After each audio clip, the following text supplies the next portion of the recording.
Yo, machine code dudes. Right, it's still a bit stormy out and I've done my economic video, so I thought I'd do an add-on to the machine code, so making this machine code 4. Subsequent to our earlier conversation, I was saying about words and thought and an apple and seeing it and hearing it and thinking about saying it and saying it. Apple. So what I'm saying here is a thought is the brain in a certain setting, as in it's set at a certain designation. It's in a particular way. A brain is in a particular way. And I would put forward that the brain being in that particular way of seeing an apple is, just for this way of explaining it, I'll say in the same condition as it is for listening to apple. The machine code comes in and the seeing of an apple and the hearing of the word apple are effectively the same, with a small brackets afterwards, which makes the difference between I'm seeing this or I'm hearing this, or I am saying apple or I am just thinking apple. There's just a small brackets afterwards that makes the difference, but effectively all of these things are the brain in the same position, in apple position. Thought is not this dualistic extra physics, extra science, outside understanding, coming under the almost spiritual, ethereal, magical thing that isn't physical. The great ideas of what thought was have generally been the dualistic thing, that there is physical things in the world and there are things that thought are. Thought are of a different category. Where the physical is physical, the thought is ethereal and magical and extra physical. I'm saying it's not at all. There's no such thing as extra physical. There is the brain in a physical position, and when it's in that physical position, that is thinking apple, seeing apple, hearing apple, and that's all. And when I say that's all, I'm not saying it's as easy as that or that's the end of the conversation. I'm just putting that forward as the idea of the afternoon. That thought is purely the brain being in a position. It might be in apple position, it could be in whatever other word you want to think of position, and it's a fraction of a second, and then it's more likely to move on to, well, because it can't move completely off apple instantly, because that would mean the changing of the organisation of the brain instantaneously. It can't do that, so it'll go from apple to something to do with apple, which might be apple pie, and then it might go from pie to sky, and the brain moves physically, doing the neurons in different positions of firing here. Then this one stops firing, everything else is in the same position, and that is a slightly different thought, or with brackets, vision, or whatever it might be. All moving on, like the river flowing through, being affected by the machine code coming in, and the machine code pushing the brain into a different position, and that different position will be, could be pi, it could be, oh shit, there's a dinosaur coming. Whatever it might be, moves on and on and on like that. But a thought isn't an extra physical thing, it is purely the physical positioning of the brain. Just like sight is the physical position of the brain, hearing is the physical position of the brain, smell, taste, feeling are all just physical positions of the brain. Yeah, I think I'll leave it there, because I think I've pushed that quite quickly but powerfully enough for it to be there as an idea to be discussed. Yep. All of these things, feelings, emotions, all the same. Fixed, not fixed, that would be a wrong thing to say, but they are positions of the brain. They'll probably never ever be repeated again. So the sight of an apple will never be the same, the hearing of an apple will never be the same, the idea apple will never be the same. Everything is always different, but fundamentally the same for apple. Fundamentally the same for anything you can imagine, and all of them are just the brain in a slightly different configuration.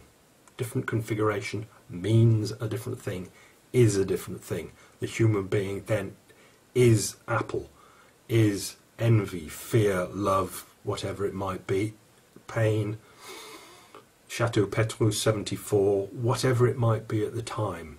That's what the brain is, that's what the person is. There's no physical and thought, there is only the physical. And when the brain, part of the body, is in a certain physical condition, position, that is what it is. Apple or otherwise. Leave it with you. Bye. Again, I realised after having a look at that video, it was very, very short. So I thought, because I was going to leave that as something that can be easily argued with, the fact that the apple, being apple in the brain, is equivalent to the same shape as for the sight of an apple as well as the sound of an apple. So what should I say? Obviously they don't have to be the same at all, as long as it does the job. I'd like to go back though to my favourite creature, the wiggly fella. You know, it's got one sensor on the nose and some kind of a brain, not much, it just has yes and no for the sunlight up to the brain, which is yes and no, and dependent on the wet yes and no is wiggly or not wiggly. I mean, very proto nothingness. Now, so we can say that, because I'm saying there's no thought as such that's any different to physical manifestation.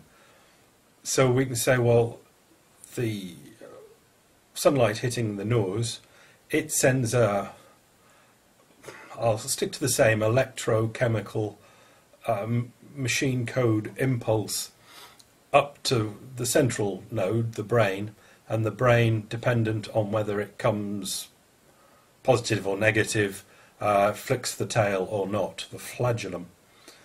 We can say, well, was that seeing? Was it hearing? Was it feeling? What was it? And the fact is, it doesn't matter.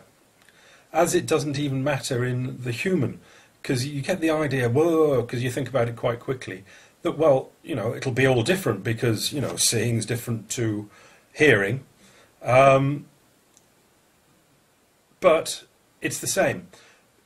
The seeing coming from the eye to the brainium is electrochemical machine code. From the inner ear to the brainium is electrochemical machine code pulses, impulses, packets of information. And on the little wiggulator, the wiggulator is exactly the same. It's machine code electrochemical coming from the nose to the proto-brain thing. It's all the same. So there's absolutely no need to get too het up and confused about everything. Same for, you know, cockroaches and mice. What is reaching the brainium is electrochemical machine code impulses. and they, dependent on the way they arrive, pushes the physical brain to do physical things, and that pushed about brain is whatever it happens to be.